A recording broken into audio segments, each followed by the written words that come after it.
It's the waitingfornextyear.com podcast. I'm your host, Craig Lindell. On the other end of the line is Andrew Schnitke, and we are going to talk about the Cavaliers. We'll touch on some other topics too, but the Cavaliers have to be top of mind right now. They are a reality TV show. They are. I hate the word drama, but it's never fit a basketball team more than it fits the Cleveland Cavaliers right now. How's it going, Andrew? It's going pretty well. Yeah, I mean, this is like 6 degrees of Kardashian, I guess. There's always been drama with this team since LeBron's come back. I mean, we haven't had a drama-free season yet, but this really seems to be something different. So where should we even begin? I mean, the amount of revisionist history that's going on right now, or maybe it's just finally the truth surfacing, but apparently there's this idea. I thought I was one of the only ones who was like, you could just like refuse to trade Kyrie, right? Because there's no way you can actually get better when you're trading away the best player in any deal. Mm-hmm. And now everybody seems to be like, well, you could have just held on to Kyrie. He was under contract. You could have just said no. And I've heard, and I'm not. I use my making fun of the guy voice, and that's not fair because I'm talking about guys like Brian Windhurst. I'm talking about Zach Lowe. Lots of people are kind of saying this now. Well, I remember you and we did a podcast before Kyrie was traded, but after the trade request was announced, and we talked about that, and I think you and I were both kind of on the same page in saying they don't have to trade him, and I was saying I kind of didn't want them to. I was sort of like, I would force them to go into training camp. Like I would make Kyrie show up and just try and get him and LeBron or whoever else he had a problem with, get them all in a room, try and hash it out and basically say, we're going to try and make this work. And, not directly in response to that podcast, but there was certainly a lot of pushback to that idea. Like, I mean, a lot of people were just saying you have to trade him. And, shortly after that became, pretty clear that that's what they were going to do. But Windhorst did the article where he compared, the LaMarcus Aldridge situation with San Antonio to the Kyrie situation and how the Cavs handled that. And I thought it was a good article. I think it was a pretty fair point. And, maybe the Spurs are one of, maybe they're the only franchise that could do what Pop did. I mean, there's a reason why Pop is Pop. Like not everybody can do that. But even San Antonio is not without their sort of drama, if you will. The other example, of course, is Kobe going on national radio saying he would never play for the Lakers again. Yeah, that was a great example of that. So, it's tough because I really feel like a lot of this was avoidable. And I think it really stems back to the decision to not bring Griff back.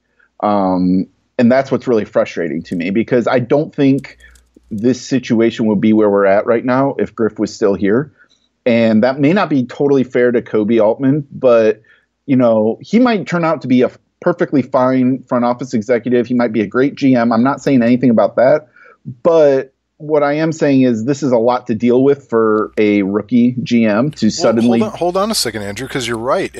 It has almost zero to do with Koby Altman because Koby Altman is not the guy who was hired as much as he was the guy who was named after they were in limbo with David Griffin. Like, Koby Altman has nothing to do with the limbo and Dan Gilbert's indecision and the back and forth and being without a GM for a key portion of the offseason.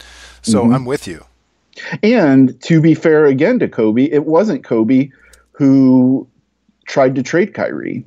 Griff was still running things when supposedly they went down the road in trying to trade Kyrie to Indiana for Paul George. That situation, and if we believe that was sort of the tipping point of, or sort of the catalyst for Kyrie asking out, it was Griff who did that. So that's important to remember. And he wasn't allowed to stick around to try and clean it up. Exactly. And that's the thing is, Griff and Kyrie, by all accounts, were pretty close. And, I think Griff could have smoothed things out with Kyrie. He had the best chance of anybody. Right. And I know, I know Kyrie couldn't get an exit interview, and maybe that's slightly on Griff, but like there was maybe part of the reason why he didn't get that exit interview was because Griff wasn't under contract. If Dan Gilbert just did the smart thing and said, look, David Griffin built a championship team, this is a no-brainer. I'm gonna pay him what he deserves. He deserves to be one of the highest paid executives, and we've got a good thing going, and I want to keep that going. I want that continuity. If he would have just done that smart thing, maybe then Griff does exit interviews, and maybe in talking to Kyrie, he finds out how Kyrie feels, and maybe he successfully does the trade for Paul George. Because if you remember, the hang-up in that deal was that LeBron wouldn't commit to Dan Gilbert. That's why that deal didn't go through. So, maybe, a lot of that could have turned different. But even if none of it did, let's just say even if that didn't smooth out or that trade didn't go through, I think A, Griff could have smoothed things out with Kyrie, or B, I just think that in handling the trade, I think Griff would have managed sort of this, some of these conflicts that are going on. I think Griff would have been a little bit more on top of that. By all accounts, he was great at that. Like that, part of being a GM is more than just, making trades and signing players. It's managing all the personalities on the team. And, Griff famously helped Kevin Love when Kevin was frustrated early on in his tenure. It was David Griffin who talked to him and kind of, settled things down there. And, I just feel like things wouldn't feel so out of control, because that's the thing. This situation feels out of control. Like nobody knows how to get this back under control. And that's sort of, I think, what makes this a little scarier than some of the past things that this franchise has dealt with. What's really interesting for guys like you and me is that we've been around long enough now that we're kind of the old guard. Mm-hmm. We've seen the ups and downs, and I've been through enough apologist cycles with ownership that I realize how it works, that we always tend to become apologists for the franchise or the owner because we're stuck with him. We know our goals are aligned with his. Like, say what you want about Dan Gilbert and fleecing the city for a stadium improvement or any mistakes that he made with Griffin. In the end, that dude wants championships just like us. You cannot say the same thing for all the players, and so it's a trap. Mm-hmm. It's a trap for fans, or some fans, and certainly some fans on Twitter, to say, well, you know what? Screw David Griffin, because he was in a power grab. He wanted too much money, and Dan Gilbert's the owner. Why would he turn over that much power? And you know what? While we're at it, screw Kyrie Irving. If he didn't want to be here, he demanded a trade. What do you expect him to do when a guy demands a trade? What are you going to try and make it work out? And now, all of a sudden, you're talking yourself into Dan Gilbert, who nobody, like, I don't hate Dan Gilbert the way some people do, but nobody should be talking themselves into Dan Gilbert running the Cavaliers from a personnel basketball standpoint. Nobody should be talking themselves into the Cavaliers are better off trading Kyrie. There's no way. And Cavaliers fans should know better than to try and talk themselves into Isaiah Thomas, and we'll talk about him, I'm sure, but like all the reasons that that we said the Celtics would be stupid to sign him for a max deal, and we were not envious of their position with Isaiah Thomas being his size and his style player looking for a max deal. Yeah. The Cavaliers traded for that. They brought it in, and even worse, he wasn't even healthy. He was less healthy than what we even thought. So I think when you look at that too, I haven't listened to the whole thing yet, but I listened to the first part. Brian Windhorse's on Zach Lowe's podcast. It came out tonight, and Windhorse kind of talked about that. He said, LeBron's frustrations with the team right now are, first of all, he said that he feels like the team could have and should have traded for Paul George. Now, I would still counter with that.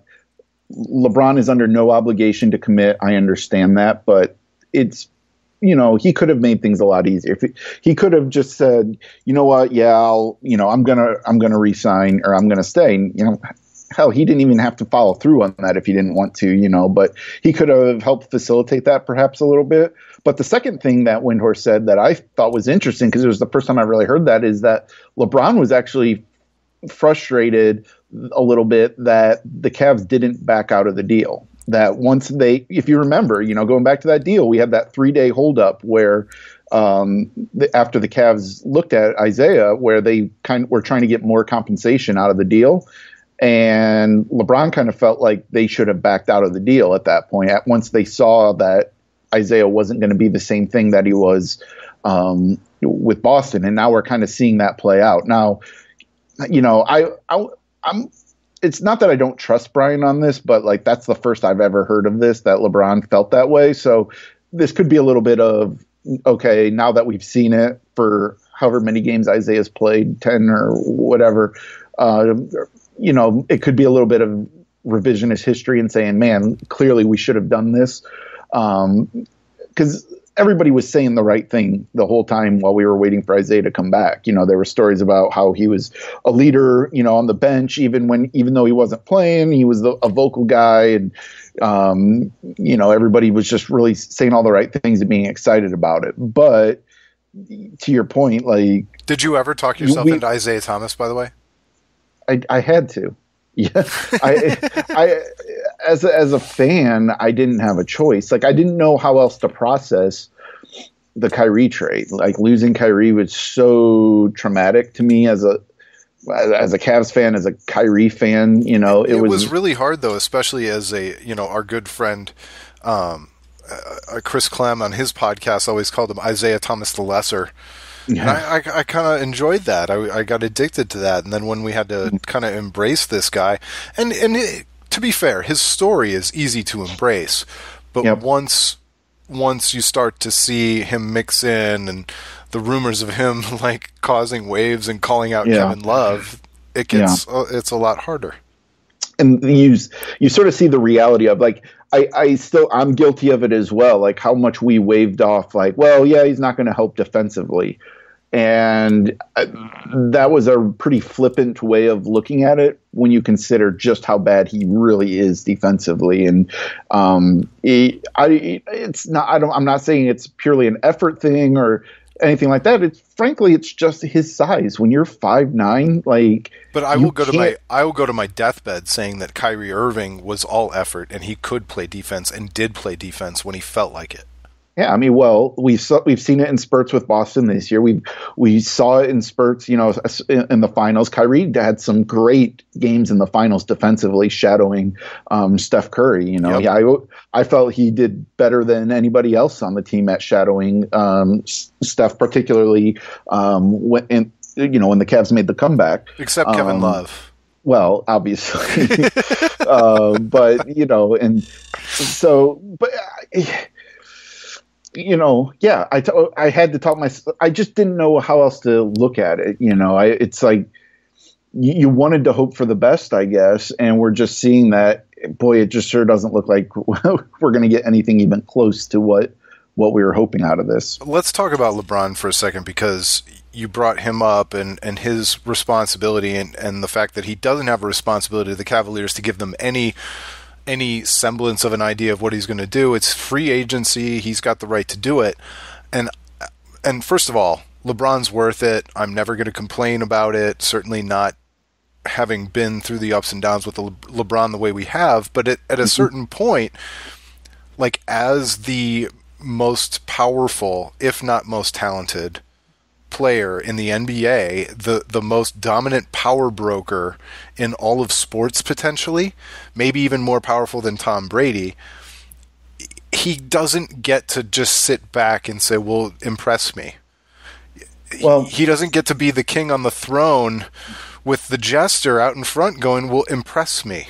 Mm-hmm. If he needs to, it's a symbiotic relationship. If he wants to truly be impressed, if he truly wants the Cavaliers to be the best possible version of themselves, to make him want to stay longer, he's got to be involved in that. Like, there's no team on earth where, like, the Houston Rockets do not add Chris Paul without James Harden being in on it. Like, there's no scenario where the Heat are the Heatles without LeBron, Bosh, and Wade all being in on it. And he knows this.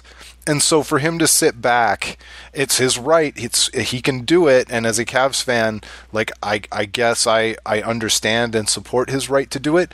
But the 2017-18 Cavaliers have an artificial ceiling on them, regardless of the GM, regardless of anything else, because LeBron is the biggest, most powerful power broker, and he's kind of abdicated that responsibility.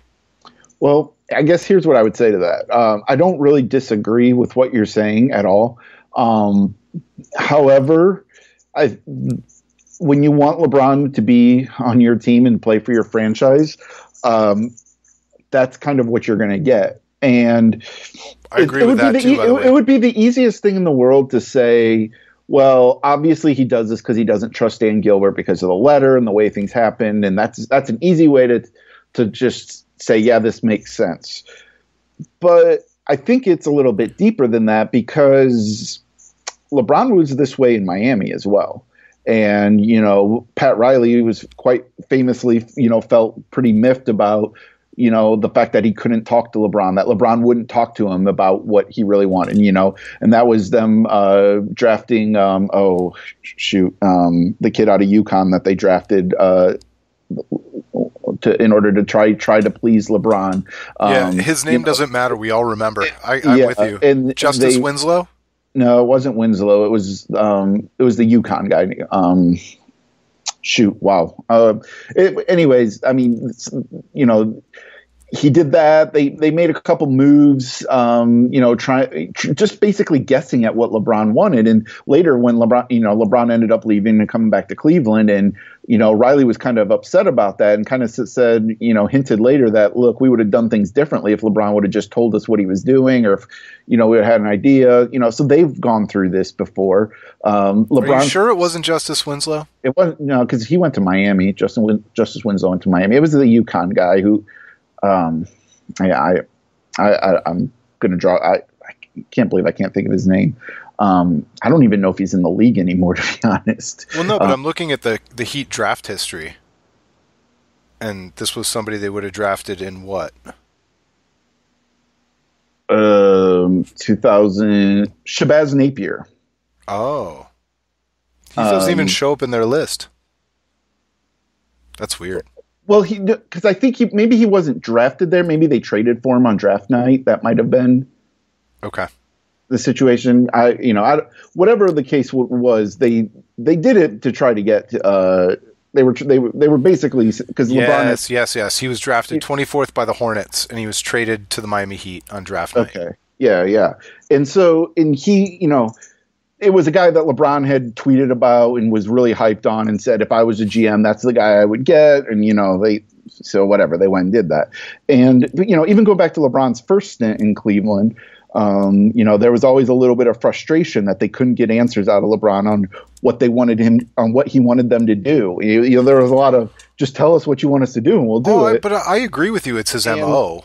And so I get your point. And yes, he could have things a little bit differently, but I don't think he's ever going to change. I just think he doesn't have that. I agree. It's just the lens of Brian Windhorst saying that he's dismayed where the Cavaliers ended up. Right. It's like, okay, I agree. He's complicit in it. I agree, LeBron, but you almost aren't allowed to have that opinion now. Yeah. I mean, it's one of those things, I hate saying it is what it is, but that's kind of how it works with LeBron. Well, let's say it'd be what it be then. It'd be what it be. There's just things when you have LeBron, like there are just frustrations you have to deal with when you have LeBron on your team. And we've dealt with that a lot. And it's almost always worth it. Almost always worth it. And you do it all again. You do it all over again. That's just, what LeBron has meant to this franchise and to the city of Cleveland and everything. It's just, but it can be frustrating. And when you see things like this happen, it's like, man, I wish he would just tell us what he wants, but he's not going to do that. So crystal ball, what do they do? Do they get rid of all the Celtics? They get rid of Jay Crowder. They get rid of Isaiah Thomas. Because I tweeted today, it's ludicrous from a transactional standpoint, but from a basketball perspective, the Cavaliers would be better off today if they just cut Isaiah Thomas flat out. Well, the problem is they're not going to do that, obviously. Well, of course. And the problem is I just don't know what the market is for these guys. I mean, Jay Crowder has played so poorly this year that I think people just look at it and say, well, is he even that good of a player? Was this just a case of, the mythical Brad Stevens coaching him up? I don't know what the market is for him. And with Isaiah, who's going to trade for him when he's not showing much? When he's lacking the explosiveness that he used to have, he's not making shots, and he's a free agent after this year. So what are you even going to? I don't know what the Cavs can do with that. Somebody will want to give him that big contract, and somebody would rather guarantee that they get him than have him go to market. Somebody, maybe. I mean, yeah, I guess you're probably right, but if nothing else, he's an expiring deal. Yeah, that's true. I guess, but the NBA is in such a weird place right now because there's not. First of all, I'm trying to think of the way to say this. Like the salary cap, the way it exploded 2 years ago, and then sort of leveled out this year, I think is causing teams to slow down in their aggressiveness. So I just don't know what kind of activity and market there's going to be. So it's really hard for me to project what they can do with those guys. But I do think that there would be a market because of the overspending 2 years ago. There would be a market for expiring deals. Possibly, yeah. But is Dan Gilbert going to take on a whole bunch of cash, not knowing what LeBron's going to do? Well, probably not, but he should. But I don't know. I guess it depends too on how much you believe he wants to sell the team too. Yeah, but which by the way, I don't put a lot of stock. I joked on Twitter today that I wish he would just wait until LeBron's ready to buy it. But I don't really put a lot of stock in that. Just Stephen A. Smith saying it. I don't know, but. I don't think. By the way, I don't think Stephen A. Smith makes stuff up. I think he gets fed stuff sometimes, and I think he maybe even mishears things sometimes. But for those who thinks he just makes stuff up, I don't think that actually happens. Probably not. But he's one of those guys. I think he just throws everything. Sort of the Chris Broussard thing. Chris Broussard used to famously do that a lot too. Anything anybody would tell him, he would quickly turn around and just throw it out at the wall and see what sticks. And I think he does. Stephen A. does that a little bit too. But I think the Cavs are. Oh, you just reminded me of something. So the fact that, and this is like a subplot to the drama, the fact that Woj has not had a single scoop about the Cavaliers in 3 years since LeBron came back, and now Jay Crowder, Isaiah Thomas, maybe even Dwayne Wade show up, and Woj all of a sudden has dirt for days on the Cleveland Cavaliers. So I'm glad you mentioned that, because I do want to say a couple things about this. Because first of all, this is super interesting. I think some people are not understanding just how interesting this is, because maybe they don't follow the level of dislike that LeBron and Woj have for one another. Dude, it's second level, to the point where apparently Woj would hide from LeBron in media scrums. Yep. I mean, it's fantastic. And LeBron has had an ironclad nobody talks to Woj rule. I don't know if this was explicitly stated. I don't know how all that works, but it's very clear that over the last 3 years, nobody on the Cavs was talking. I mean, Woj has had nothing on the Cavs. But Woj did have stuff on the Heat. Absolutely. But I will say, I would be pretty surprised if it was Wade, just because being such good friends with LeBron, he has to know the issue that it's Isaiah Thomas there.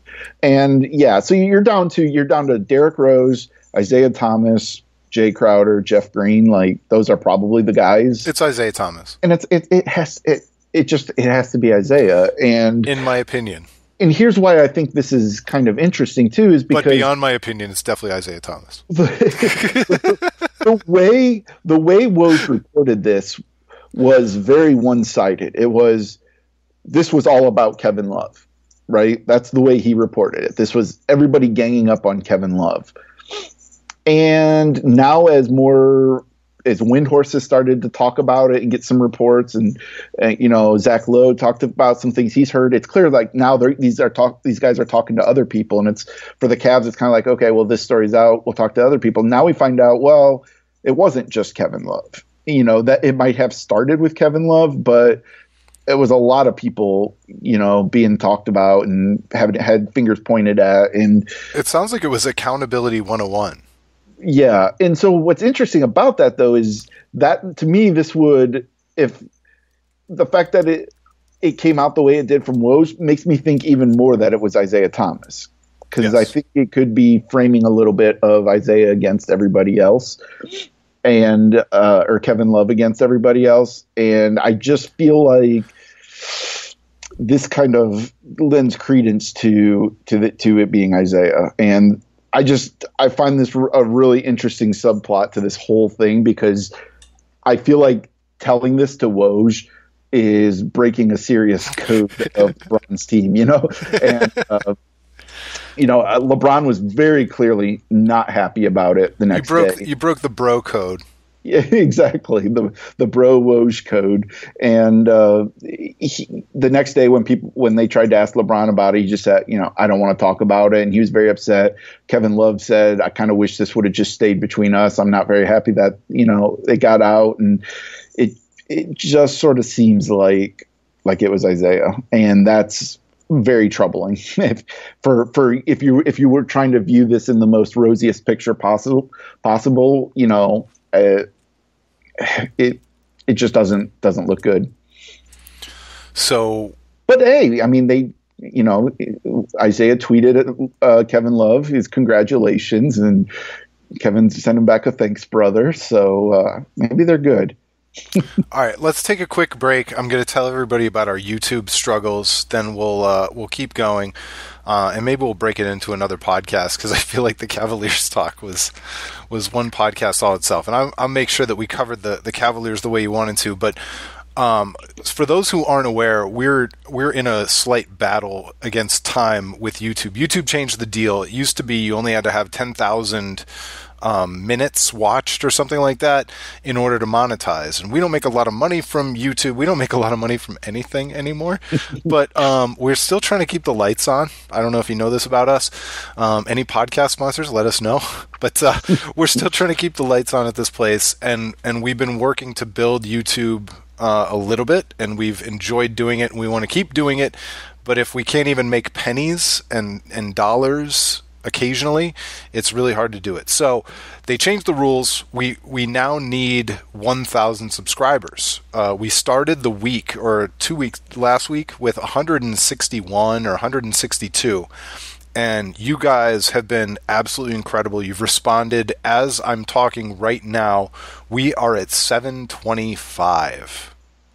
725. So you guys are absolutely incredible. We hate whoring ourselves and asking for favors. But if you could go on to YouTube, find Waiting for Next Year, and subscribe to us and help us get to 1,000, that'll allow us to keep making the pennies that we make on YouTube, and maybe even turn that into an actual revenue stream someday. Because I love the stuff that Namina does there. I love the stuff that Jim, Pete, and Hattery and all those guys do. I want to keep making stuff. We keep posting our podcasts there, which do kind of well at times. Just depends on the topic. This one might do well. Our most viral podcast was "Can Kyrie and LeBron play together?" ? I think it was a podcast you and I did together. So occasionally it opens us up to a brand new audience, which was the whole point of getting on YouTube. and that gets a lot easier if we have the 1,000 subscribers. So we're at 725. Please help us get there. Sorry for asking. We hate asking for help, but we could use it. Andrew, did we cover the Cavaliers well enough? Did I miss? I do want to say a couple more things real quick. Okay. I don't want to presume that everybody who listens to this read, what I wrote Tuesday, and while we're waiting about Kevin Love. And I really want to double down on this point about Kevin, because it really drove me nuts when I saw that he was sort of being scapegoated again. Because I want to kind of walk through this timeline a little bit of what Kevin Love's tenure in Cleveland has been like. He came to Cleveland, and we knew that his numbers were going to go down. I think everybody knew that. But he really struggled when he first got Kevin. here. Yeah, even Kevin had to know that. But he really did struggle to fit in the offense, especially that first season. It was really rough on him. And, that you had the LeBron fit in, fit out. And in general, it was a rough year. And Kevin got hurt in the playoffs and didn't get to play in the finals. And he was a free agent after that year. And, throughout that first season, though, Love never publicly complained about anything. Like I mentioned earlier, Griff, sat down and talked to him about some things. And at the end of the year, he had that famous sit down by the pool with LeBron in the off season, and they talked whatever they needed to talk out, and Kevin Love agreed to come back. And that the second year, again, you had even more people talking about him not fitting in, and could he play against the Warriors? And then he has as an aside, that's an example of LeBron determining the fate of another player who is very key to the Cavaliers, by the way. But go ahead. Yep. And and he was involved in tons of trade rumors in that second year, and he ended up not being traded and had the famous stop on Steph Curry in Game 7 at the end there. And they won the championship. And throughout all of that, Kevin never complained about anything publicly. And last year, again, involved in trade rumors and just, all kinds of things. And he has never, ever complained about anything. This year, they asked him to move to center, a position he didn't want to play. And he's never really played before. And he did it. He didn't want to, but he did it. Hasn't complained about it one bit. And, you have a guy like Derrick Rose who goes AWOL for a couple weeks and comes back, and everybody just welcomes him back. And, Kevin Love misses a game with an illness, and all of a sudden he becomes public enemy number one on this team. Like, to Isaiah Thomas. I don't understand. And, and while Isaiah Thomas is scurrying out of the locker room to not talk to the media yesterday, and LeBron just saying, I don't want to talk about it, it's Kevin Love who stood up and talked to the media and said all the right things, said, look, I'll take my accountability, and, I think it's on all of us, and I hope this can be a positive, and I want to be here. He said, I still don't want to be traded. I want to be here. This guy's given everything to this franchise, everything that the Cavaliers have asked of him. He's done. He's sacrificed maybe more than anybody else. And it drives me nuts that this can be framed in any way and if it is Isaiah Thomas, that he has the audacity to come in here when Kevin Love won a championship with Cleveland, and he's going to come in here and play 10 games or however many he's played and then point the fingers at him, drives me nuts. So I just want to really double down on this, that like Kevin Love has been everything you would want in a guy. I mean, to me, he's the epitome of everything I want in a Cavalier. And, it just sucks that we're going through this, and that somehow he always ends up being the scapegoat for everybody. And, meanwhile, all he's done is made 2 All-Star teams, won a championship. And, I guess that's all I have to say. It's just very frustrating to watch this happen. I'm going to show my age here, because I think that makes the final bullet point of the Cavaliers podcast. Andrew stands for Kevin Love. That's right. Where did that come from, by the way? All of a sudden, everyone's talking about stands. And I'm like, I don't know. This is like, I'm just too old for this kind of cultural phenomenon anymore. I really don't know where it came from. I have no idea. You know where it originates from, right? I don't. That song by Eminem, Stan. Oh, okay, that makes sense then. No, it doesn't. Why are we using Stan as a verb? Well, I mean, it's like 30 years old. Yeah, but if you're going to be a crazy fan for somebody, I mean, that's kind of the epitome of being a crazy fan. There are like 3 other old guys listening to this who are going, oh. So basically, it's me tying up Isaiah Thomas in the trunk of my car and driving off the bridge. Oh, and on that note. Yeah. All right. Well, thanks so much for listening. Thanks for listening to the YouTube rant. Make sure if you enjoy what you're hearing, you tell a friend. Thanks for listening. We'll talk to you next time. It's been the waitingfornextyear.com podcast.